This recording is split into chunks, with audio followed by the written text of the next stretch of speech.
it's opening weekend for our summer season this weekend, tonight. So of course, we have to have the director of Sense and Sensibility, Jemma Alix Levy, on our stage today. Please give her a warm welcome. And I, as the resident Jane Austen superfan, am taking on this questioning, but it will follow a similar format if you've been here before. I have a handful of questions to ask Jemma, and then I will turn it to you, the audience, so be ready, because I know some of you already are. Jemma, your bio is extensive. Your credits are extensive. I invite people to read them in the program, but I would love to hear from you. What has been your journey here? You know, how did you get the acting bug, decide to do directing and all the other hats that you wear, and how did you get here? So I never got the acting bug. Oh, okay. I'm a very strange director in that way. Many directors come to directing through acting, even if that means that they were just actors in college or high school. And I just 100% never wanted to be an actor. I took acting classes, plenty of them, but I really went straight into directing when I went into theater. So I saw my first Shakespeare when I was 7. I saw Two Gentlemen of Verona, which was also the first production I directed here. That's right. That's right. Which was really lovely for me. And so by the time I graduated from high school, I had seen every play in Shakespeare's canon except for Timon of Athens, which took another 15 years. And Sounds right. I pursued theater in college as a way to take an easy class. Yeah. The little snorts are from the people who did that, and we all know that is not how that works, and got sort of sucked in there and have been pretty heavily directing since then, through 3 rounds of grad school, through starting 2 different theater companies. My last round of grad school was here at Mary Baldwin, so I went through the program here, and after that got a teaching gig relatively nearby. I teach at Washington and Lee University. And the artistic director at the time had seen my work when I was a Mary Baldwin student here, where I got to direct a production on this stage, and then came to watch one of the student productions that I did there and hired me on the basis of that to direct Two Gentlemen of Verona, and then another show after that. And I have been part of this family ever since. Although this is only my 3rd show that I've directed here. So there were those 2, and then there was a big gap, and then this one. So yeah, great. All right. And I should also mention, you are a storied director and a teacher, and you also lend your services on our board, right? You lend your perspective in that way on our board, and we love that. And there are board members here tonight. So. Yes. So let's pivot to Jane Austen a little bit. What is your, if anything, what is your journey with Jane Austen and this particular text? Sure. So I am not a super fan. Okay. I like Jane Austen, Get but out. Just get off my stage. That's fine. I think my Jane Austen journey is probably a familiar one. I read Jane Austen in high school, Pride and Prejudice. Thought it was delightful, enjoyed it very much, felt very full of myself because I was a high school kid reading Jane Austen, and I felt very snooty about that. And that was my Jane Austen journey. And then I watched the movies as they came out, and then saw the Kate Hamill Sense and Sensibility when a production of it was done at the school where I teach right now. And yeah, that was pretty much it. Oh, my husband and I read out loud to each other before bed every night. Oh. Highly recommend. And one of the earlier books that we read together, I found out he had not read Pride and Prejudice, and I said, oh no, that's not okay. And so we read that together. So I got my husband, who is British, hooked on Jane Austen all by myself. That's my Jane Austen journey. Okay. And then I came to this play. There's actually something really nice about not having a lot of Jane Austen preconceptions coming into this, because I was able to really look at the play that Emma wrote instead of spending the whole time going, that's not right, that's not there, where is this bit that I like? And so I was able to really come at it from the point of view of the play instead of trying to sort of wedge the novel into a production in places it didn't belong. Yeah, absolutely. So. And for those who don't know, our production was adapted, the script was adapted by Emma Whipday, and it premiered as a world premiere for us a few years ago when we took it out on tour. We have since been collaborating with Emma Whipday for this iteration of the production. Can you talk about, one, what it's like to work with a living playwright as opposed to a dead one, and you know what, how did this script take shape, and how is it, you know, how did that adaptation process work with Emma for this particular production? I guess, sorry, that's a clumsy way to ask that. I think I got it. Okay, sorry. So first of all, I actually directed another show on the tour when this first happened. That was the second production that I directed. So I had seen it with a bunch of actors that I had worked with, and so I knew this adaptation vaguely, right? If you see the show once, you don't really know the script that well. Right. But I had a sense of what it was, no pun intended. When Vanessa asked me to do this show, the first thing I said was, "Oh, is Emma gonna be there in the room?" Because as somebody who mostly works with Shakespeare, but has in the past worked with living playwrights, there's something really exciting about having the person in the room, especially when it is an adaptation, because you know that they're working from another text, so there's some flexibility there, and there are chances to choose the story that you're telling, that when you have the playwright in the room, you can make those choices together, and that's really nice. And Vanessa said no. She's not gonna be there. But we did, I know, I was a little disappointed. Well, she is international, so yes, she also has a new child. Right, so, yeah. That's tough. So it was very exciting to get to work with her, and we did get to work together. We have had many email chains back and forth. We also had a good long Zoom conference early on in the process. And it was really about paring down, because we wanted to make sure that we were paring down, and thinking through the difference between trying to do it just for this stage versus trying to do it for the tour, right, which is where it was last time. And the tour has some slightly different parameters, although it performed on this stage as well.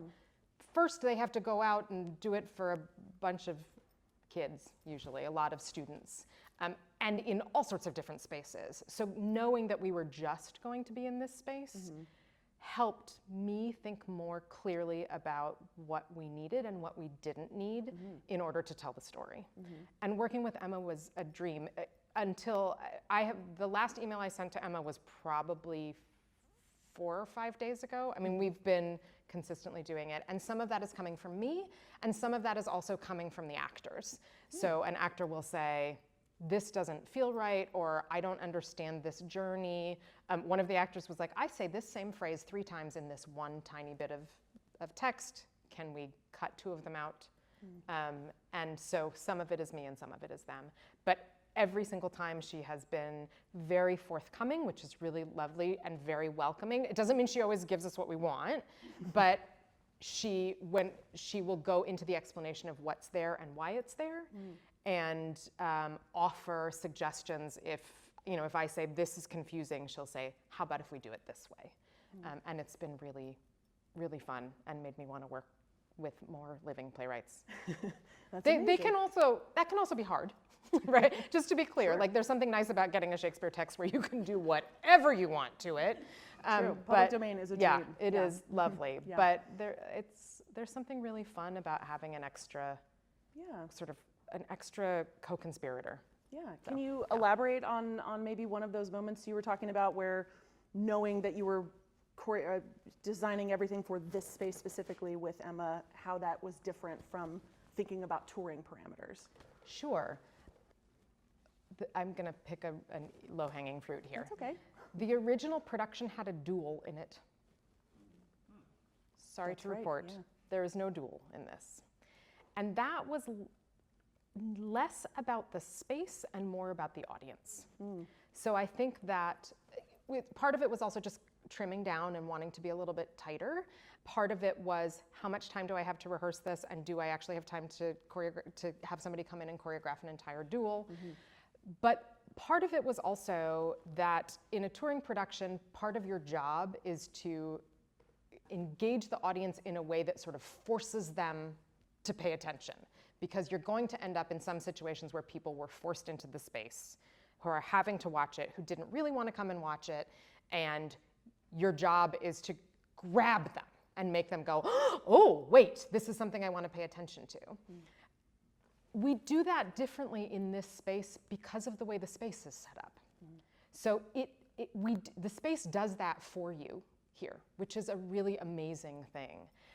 So I didn't feel like we needed to have a big flashy duel moment, because I thought that we have grabbed them already at the beginning simply by being in the space with them in the way that you can be in the space when you are surrounded on three sides.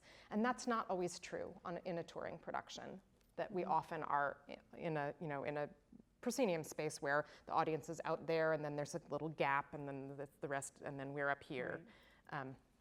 Even if you leave the lights on in a touring space. So that feels different to me. Okay. Yeah. So already, fair warning, folks, no duel this time. No duel, sorry.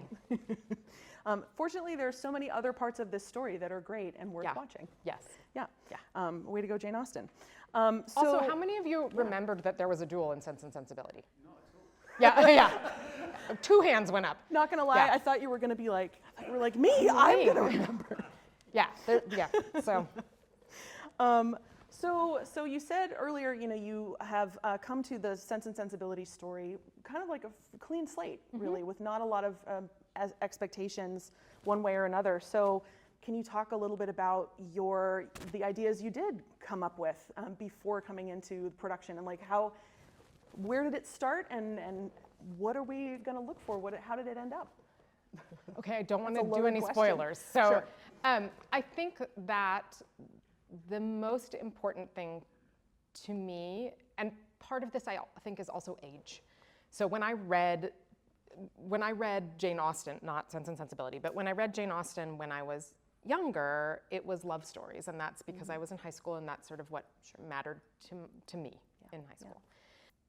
And this time, coming at it as an adult with a family, I was really, really interested in the story of the sisters, which I think is exactly what Jane Austen wanted me to be interested in, but I still think it's very easy as a younger person to just go, oh no, it's a love story.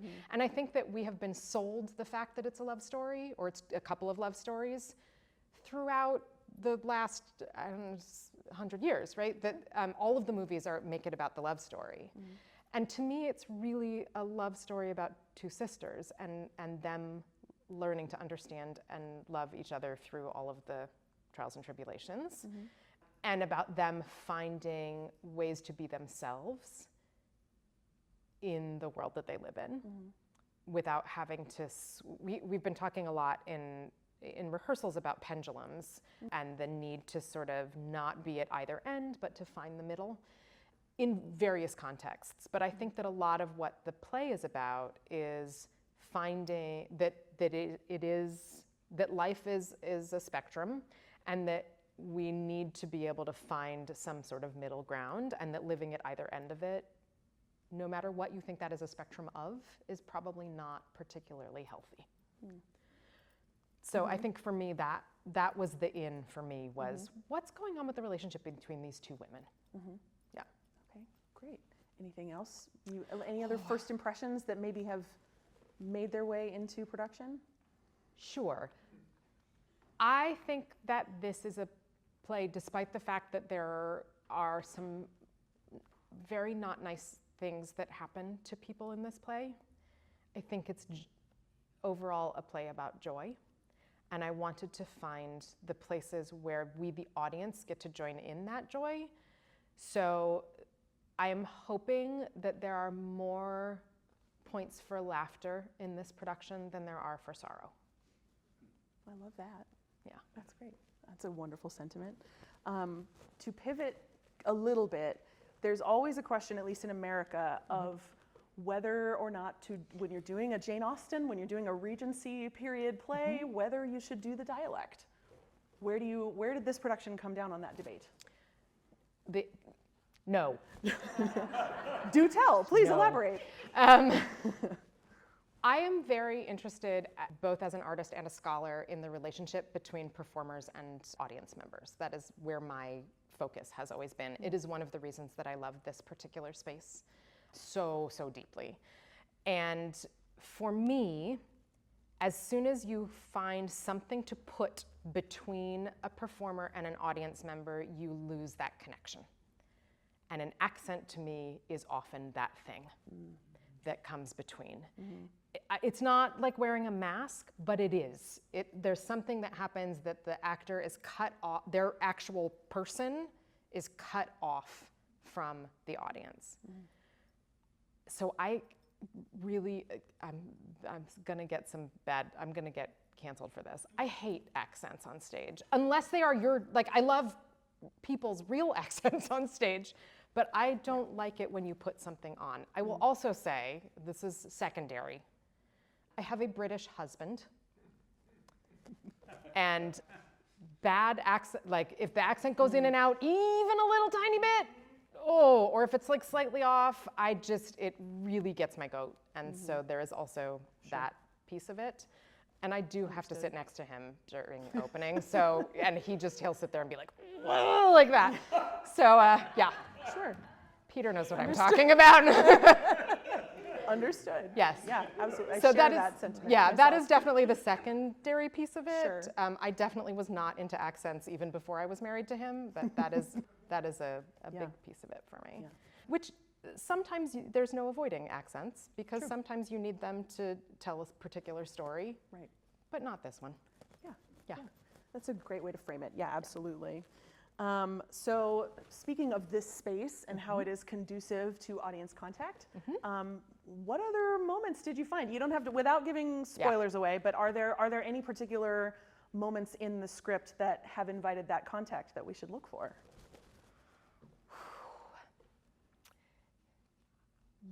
Yes. One of the challenges of this script is that although it was written for this space, there's not a lot of direct address written into it. So there are some moments that are really challenging. The other thing is that I think when we look at Shakespeare, often there are very specific characters who speak to us. And it is significant who those people are. So they are the ones who make us, they become our avatars. And so we see the world through their eyes because they're the ones that are talking to us.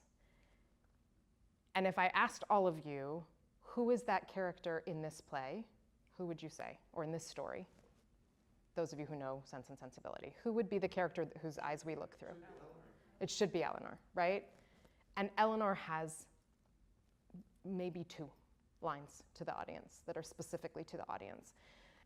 And other people have them. So what we tried to do was to find the places where Eleanor can directly address the audience without text, or where we could somehow shift the way she was saying something to include the audience to make sure that she can connect. But it's hard because so many other characters do speak directly to the audience, but they are not the people that we necessarily think we should be connecting most strongly to. It's fun to connect to all of them, just to be clear. But we don't have, Eleanor doesn't have Hamlet soliloquies. She doesn't have Iago soliloquies. Willoughby doesn't have Iago soliloquies. So we don't get those moments where we have a really specific connection with one character as opposed to everybody else. So there were moments where she did write in. Were there moments where Emma Whipday did write in, address the audience, or turns to address She the does not write that in the stage directions, okay. but there are a couple of zingers that okay. that are clearly whoop to the audience, and like it's very obvious that that was the intention there because she knew the space that she was writing for. But trying to figure out how to make clear to the audience where their heart should lie, I think was challenging. I'm extremely fortunate that the actor playing Eleanor is not only just tremendous, but she and I have worked together in this space before. And so we both know the space well, and we both know each other very well. So we have a really good shorthand. And I had a lot of trust in the fact that she would be able to find those moments because I've seen her do it before. So yes, but I would say, so my secret hint to all of you is keep an eye on Eleanor. Okay. Okay. Yeah. Great. Yeah. Great. I have one final question, and it's sort of related to this in terms of staging challenges, right? We like to say that, every production has at least one buck basket moment, Yep. one particularly big moment to stage, either because of a lot of bodies on stage or the effect that needs to happen. Can you think of a buck basket moment for this production? Yeah. Okay. Yeah. Please. There's a storm. There's a really big storm, and we can't make it rain in here, to my knowledge. Maybe next time. I don't know. Nope. Yeah. So it's really challenging to stage a storm when you have limited humans to make all of the noises that you want for the storm. Yeah. And we wanted to do everything live. That was really important to me, to not have a recording of a storm. So finding how to do that with the particular instruments that we have and the tools that we have, with the human bodies that we had available, and just trying to sort of do the I'm in the rain, it's really rainy thing Sure. is harder than you'd think it would be to communicate that just through this. There's also, if you actually go out in a big, gigantic thunderstorm, I think most of our tendency is to do this, right? And to get your face away from it and to cover your face so that you're preventing, but this is really not theatrical. Yeah. And so finding a way to make sure that we were communicating wet and water and dangerous and thunder and lightning with those limited resources was definitely, I think, for me, one of the hardest things to do. The other thing that was really challenging for me and one actor is that we have a run from the balcony down to the stage that just has to happen really fast, and it's hard to tell from the audience because it looks like you can probably just zoop right down, and if we had a fireman's pole you could, but we don't, and it is quite a journey back there to get on stage, and to fill that space is hard, but I think we did it today. So yeah, fingers crossed. Yeah, Hopefully. exactly. Yes. Okay, great. Well, now it's your turn, folks. Questions for, here we go. Give me a softball. One of the things I realized turning this novel into a play is that 3 of the lead characters, to me, seem to be introverted, controlled, repressed, and when I'm reading the novel, that's not a problem. When I'm hoping for you to do something wonderful on stage, then suddenly it feels like a problem. And I wonder how you and your cast thought through that and worked through that to tell the story without changing the nature of those human beings. Yeah, that is definitely a big challenge to this play, that the person who our hearts are with is Eleanor, who is described as being reserved, right? One of the things that we talked about, and I did this with all 3 of those characters, so Eleanor and Edward and Colonel Brandon are all sort of self-contained, and one of the conversations that we've been having frequently, and that turns this particular space into an advantage, is that we talked about masking. So the ways in which those characters put on a reserved mask for the other characters, but when they are alone or when they are not being observed by the other characters, with the audience, they can let it fall. And so the advantage to this space is that that all 3 of those actors can then connect to the audience in those moments of truth and vulnerability and show us those emotions, those passions that are underneath all of that, and then put the mask back on. But as for actors, that masking, which it happens in so many plays, right? There's a lot of public face versus private face. And that, I think, is, as a teacher, I can say that is one of the most difficult things to teach, especially new actors, is to not mask so much that the audience can't see it. And I did actually give the note that two of my actors were delighted to receive. My Eleanor and my Edward, I said, hey, you guys are acting too well. This is too much, right? Because we aren't getting to see what's happening underneath. And so it just looked like two people going, hi, this is great. Are you okay? I'm great.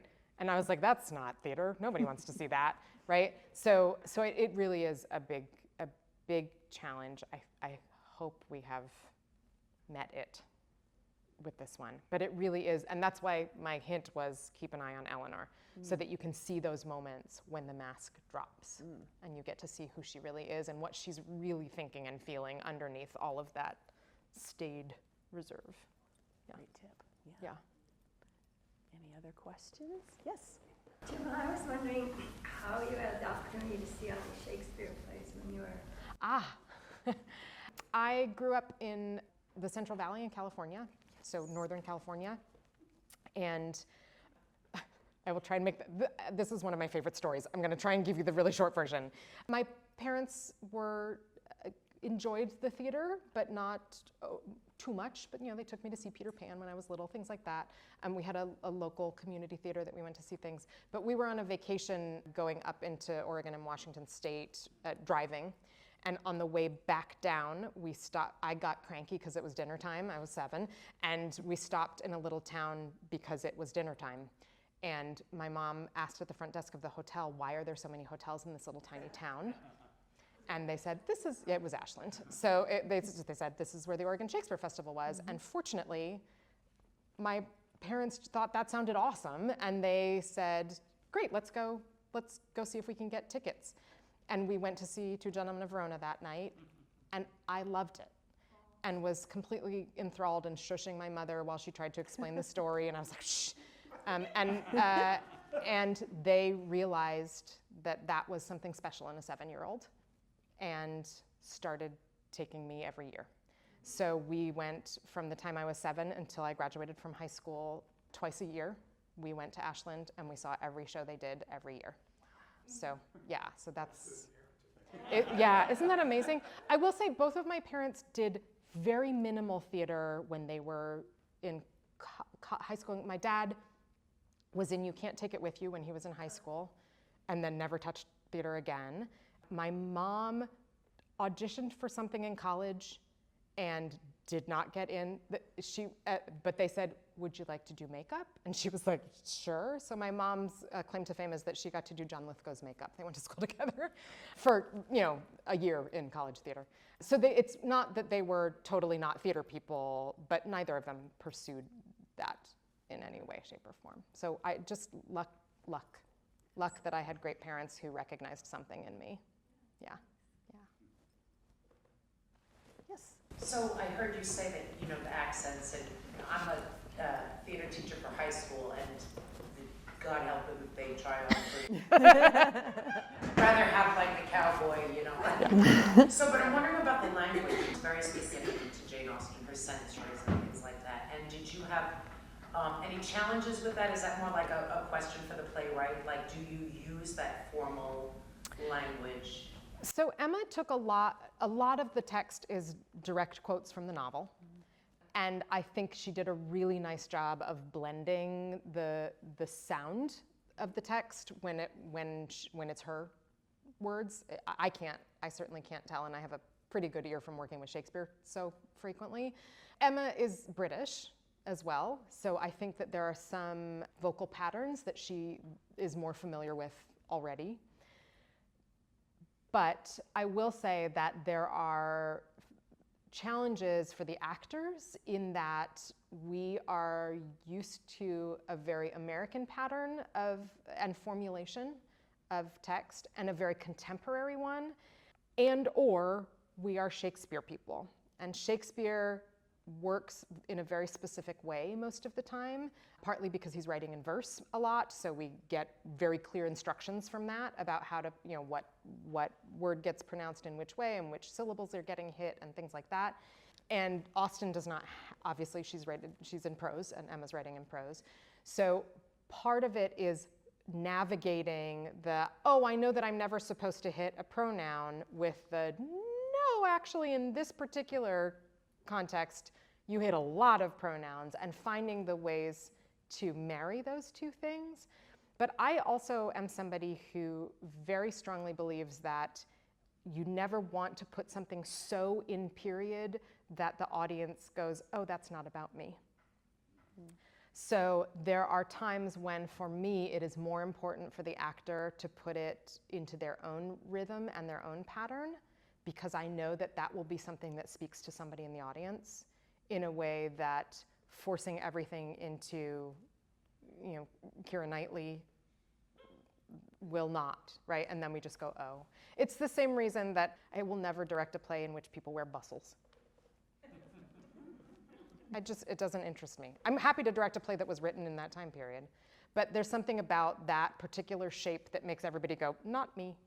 And I hate that, because I want the audience to always say, oh, I know that person. This is my life. This completely applies to what's happening to me right now. So finding ways to sort of negotiate that, I think, was really important. Yeah. Did that answer your question? Yeah, I really love this idea, because it's always the opposite, that you're being yelled at for breaking the illusion because you're not in period. And to me, you have to cut that fat if it's dinging the story, right? So I'm happy to hear you say that. Yeah. Yeah. Speaking of that, with the not about me part. Yes. This play, takes place in the 1800s, and it's a lot about the way that women were perceived at that time, especially, sense and sensibility, reason, emotion. So how do you take a story that was written for that particular time and place and make it about us today on this stage, especially as concerns women and their perception in society and how they perceive themselves? What was that process like? That's a really good question, and it is something that I face frequently. As a female director, I often get asked to direct the plays that are problematic for women. I cannot approach a story without the fact that I am female invading my approach. And I think that that is a good thing. So when I am reading a story in which a woman has no agency or is poorly treated because she is female, the emotions that creates in me cannot help but affect how I want that story to be read by the audience. So I think that my tendency, and this is absolutely my bias, my tendency is to give the women in the story more agency than possibly they originally had, in a way that still tells the story that was originally told. So I think in terms of Sense and Sensibility, that most particularly applies to the Willoughby plot. Most obviously, I think it shows up in a lot of ways, but it most obviously to me shows up in the Willoughby plot. And I don't want to tell you what I did because I don't want to spoil anything, but I think that watching the way that Eleanor specifically reacts to what is happening with Willoughby, we didn't change any text, but I think we managed to tell a slightly different version of how I think a woman, not today, because she's not today, but how I think a woman in that time period would want to react, as opposed to the way that she was forced to react. And I think that gives us as an audience more of a sense of her having agency, or at least not accepting what is happening in that moment, in a way that often I think these plays, these stories force an acceptance. Oh, that's just how I have to, this is what my role is, or this is what happens, and now we all have to go be sad and destitute, right? So I hope that I've given her a little bit more reaction, ability to react in a way that she wants to. And some of that is also a negotiation with the actors. Because there are actors who say, but I can't, that's not how I want to react, right? And so then we change that, right? But for me, it's important that it is coming from the actor as well, but also that we don't lose the sense that this is not okay, right? I don't ever want to create a story where somebody in the audience could mistakenly go, oh, that's how I should treat women, or oh, that's how women should behave, right? Even accidentally. So I want to make sure that that is clear with it. But I don't want to mess the story up, right? There's still, I mean, Willoughby gets in trouble. He does. But he also gets to go off and marry a rich woman and have a whole life, and I'm not going to take that away. So, yeah. Yeah. So keep an eye out for the Willoughby Eleanor scene. Yeah. Yeah. Yeah. Speaking of, that's not how a woman should be treated, and Two Gentlemen of Verona. Oh, When you okay. directed, I told you, they like me for the ones that are problematic. I'm curious, I've done something that I could live with, directing the end. What would be your dream ending of how to do that without changing any? Yeah. So the end of that play, for those of you who are unaware, there is a scene in which these two best friends, one of whom has basically tried to steal, one character has tried to steal his best friend's girlfriend, and when she does not want to be stolen, there is essentially an attempted rape, and that is prevented by the actual lover, the male best friend coming in and saying, oh, you know, he doesn't even really say stop, but sort of interrupting it and forgiving his best friend and saying, I will give you my girlfriend. Yeah. And it's pretty gross. So what we did with that one was that there was a reaction from the women on stage to that moment, and a shunning of the male character who, both the male character who does the attempted rape and the male character who says, you may have my girlfriend. There was a moment of sort of where both men sort of had to, without text, apologize. And I don't think we actually saw them together. This is a very long time ago. You could ask Eleanor, she was my Julia. But I think we made it so that she doesn't, so that at the end, the women are sort of like, at the men. And so we don't see them sort of come back together. Yeah, we wouldn't let them leave together, like have Yeah. dinner after. Yeah. So I did that one, and then they brought me in to do Shrew, which I've done 5 times now, because people keep asking me to come back and do it. I've also done All's Well That Ends Well, which is another one with a problematic ending. So yeah, everybody likes, I've done Measure for Measure. So it's, yeah, keeps The happening. problem plays just All seem of to them, find you. all of them. Yeah, somehow, some way. Yes. Troilus and Cressida. So, yeah. Yep. Also, he wrote a lot of plays with problems for the women at the end. So It's like half the it's all the comedies. It's Yeah. the comedies. yeah. It's really lovely though I don't know if you all know this. Some recent scholarship came out about the possibility that maybe Shakespeare's wife actually went with him to London and was part of his life, and that he wasn't as much of a schmuck as we thought he was.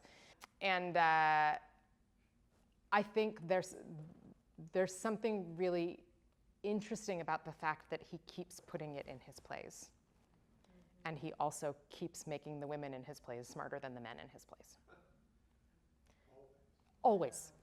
Like consistently through all of the comedies, which is the main place we see the women, and through some of the tragedies. Juliet far outranks Romeo in terms of intelligence levels. And I think there's something really interesting about saying, oh, this man, he was terrible to women and he clearly didn't, blah, blah, blah. And I'm like, really? Look at those plays. He seems to be making a point over and over again about this keeps happening to these really smart, wonderful characters that you are in love with. Maybe you need to go home and think about that. And I find that fascinating. So I don't feel bad going like this with the plays to figure out a way to point at that for a contemporary audience so that they don't go, oh, that's just how it was back then. That's right, this is not about me. And I'm like, no, this is still very much about you. So, yeah. I think regardless of century, as you were saying, that same rule sort of applies to the Regency period as well. Like Yeah. yeah, absolutely. Yes. Yeah, we do have time for at least one more question. Yeah. Hi. So you've directed a lot of Shakespeare plays, and obviously people who come to the American Shakespeare Center are big Shakespeare fans. What would you say to people who are Shakespeare fans who are maybe not Austen fans about why they should see your particular adaptation of Sense? I think obviously in the playbill there's a lot of doubling, which ties back to sort of Shakespeare style, but what are other reasons that someone who's maybe like, Austen's not for me, I prefer, Shakespeare, might come? I think that, so first of all, broaden your horizons, right? Like, just, Amen. it doesn't just have to be Shakespeare. Thank you.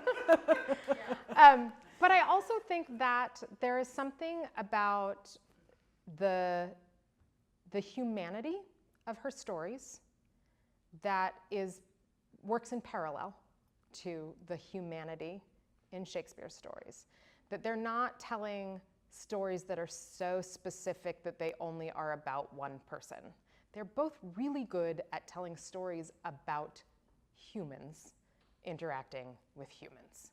And that, for me, is a good reason to go to live theater, to see humans interacting with other humans, interacting with you as a human alive in a room together. So I think that there is much to be mined in that, that puts the two of them in conversation with each other. I know that as a professor, a lot of my students struggle with the language of Shakespeare because they haven't taken enough classes with me yet. But for people who sort of want that Shakespeare-ness with language that feels a little bit more familiar, this is a great in-between. And I also would say that there is Shakespeare, as much as I just said all of that stuff about him and women, Shakespeare is a man, and he's writing as a man. And it is nice to get a different voice in the room. And this is a different voice. So it's coming at similar stories from a different perspective, right? There are many parallels between this and King Lear. There are many parallels between this and Much Ado About Nothing. There are many parallels between this and Romeo and Juliet, right? But we get a slightly different perspective because it's being written by a woman who has that life experience. And I think that that's a really interesting thing to bring into your understanding. And it might make you see Shakespeare differently afterwards. The next show in this season is Winter's Tale. I think these two plays speak to each other in a really fascinating way. So see this one, so start with the big happy, and then you'll get the sad, and then you'll get some more happy, and then everybody's good. Our summer in a nutshell. There you go. There it is. Thank you so much for that tagline for all of our marketing. And thank you for being here, Jemma. Everybody help me thank Jemma for being here. Thank you so much. Yeah, we are so excited. We are so excited to see Sense and Sensibility. Thank you. We are excited to see you tonight at Sense and Sensibility if you haven't seen it already. Thank you again. Have a great night, everybody. Thanks all. Yeah.